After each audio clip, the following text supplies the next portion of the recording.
Hi friends welcome to Bomo's kitchen इनकी நம்ம என்ன பார்க்க போறோம்னா ஒரு கருவாட்டு தொக்கு தான் फ्रेंड्स பார்க்க போறோம். முதல்ல நம்ம பூண்டு ஒரு 10 பல் பூண்டு எடுத்து இடிச்சு வச்சிருக்கேன் फ्रेंड्स. அதே மாதிரி சின்ன வெங்காயத்தையும் 1-2 பேஸ்ட் பண்ணி வச்சிருக்கேன்.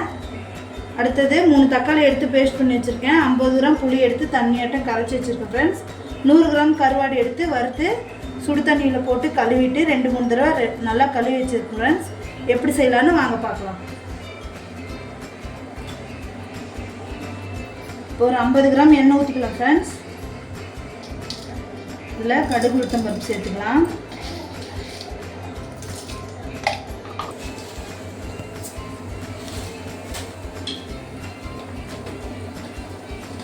फ्रेंड्स கருவேப்பிலை சேர்த்துக்கலாம்.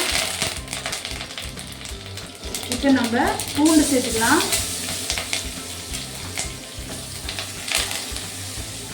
இந்த வெங்காயத்தை சேர்த்துக்கலாம். வெங்காயம் கொஞ்சம் வதங்கட்டும் फ्रेंड्स.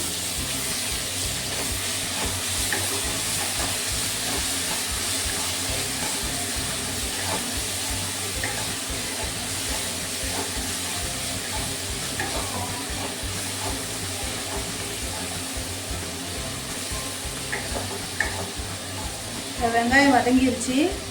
நம்ம இந்த தக்காளி சேர்த்துக்கலாம்.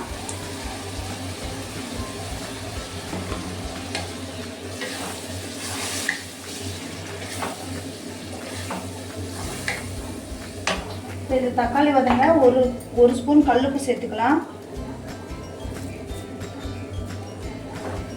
தக்காளி வதங்கட்டும்.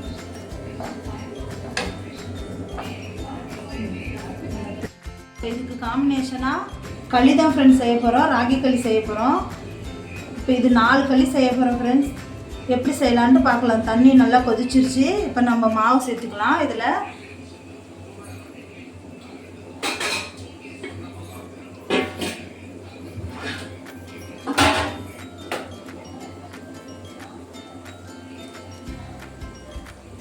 இப்போ நான் இதில் 1/2 கிலோ மாவு சேர்க்குறேன் ஃப்ரெண்ட்ஸ்.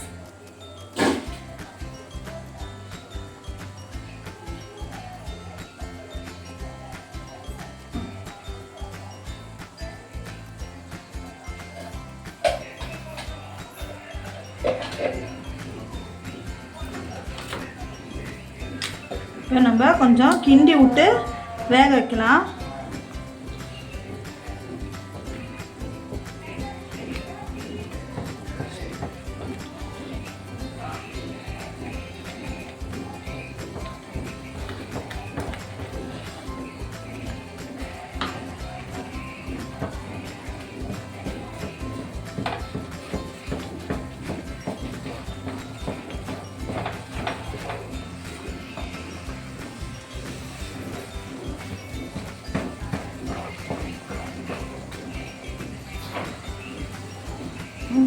இப்போ நான் இது கிண்டி இருக்கேன். ஒரு 5 நிமிஷம் மூடி வச்சு நம்ம மூடி வச்சு வேக வைக்கலாம் ஃப்ரெண்ட்ஸ்.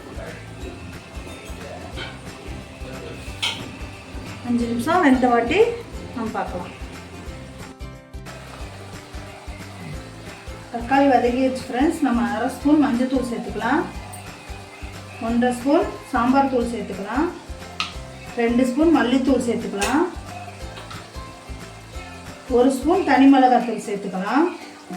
இப்போ நம்ம இதை கலந்து ஒரு நிமிஷம் வேக விடலாம் ஃப்ரெண்ட்ஸ்.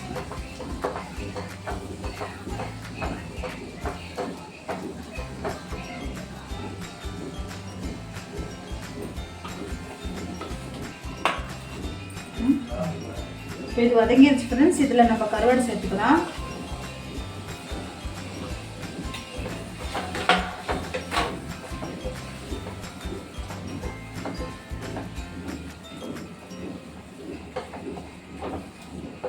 கருவாடு சேர்த்து ஒரு நிமிஷம் வதக்கி விடலாம் ஃப்ரெண்ட்ஸ். ஒரு நிமிஷம் வதக்கட்டும்.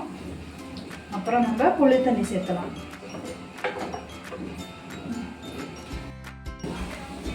இப்போ இது 5 நிமிஷம் வதங்கிடுச்சு ஃப்ரெண்ட்ஸ். இப்போ நம்ம கரைச்சி வச்சிருக்க புளி தண்ணி சேர்த்துக்கலாம்.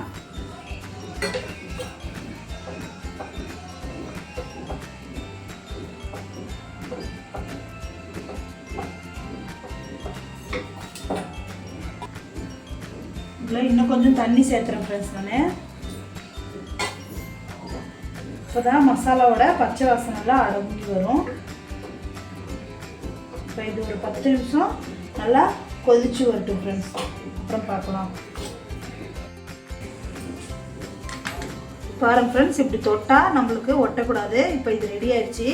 இதை நம்ம இப்போ எடுத்து போட்டுக்கலாம். பாருங்கள், தொட்டால் ஒட்டாது. இப்போ நம்ம இதை ஒரு தட்டில் எடுத்து போட்டு உருண்டை பண்ணிக்கலாம் ஃப்ரெண்ட்ஸ்.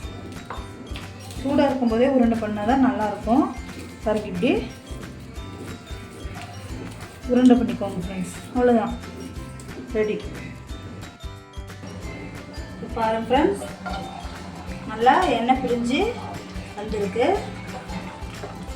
இந்த அளவுக்கு இருந்தால் போதும். இப்போ நம்ம ஆஃப் பண்ணிக்கலாம்.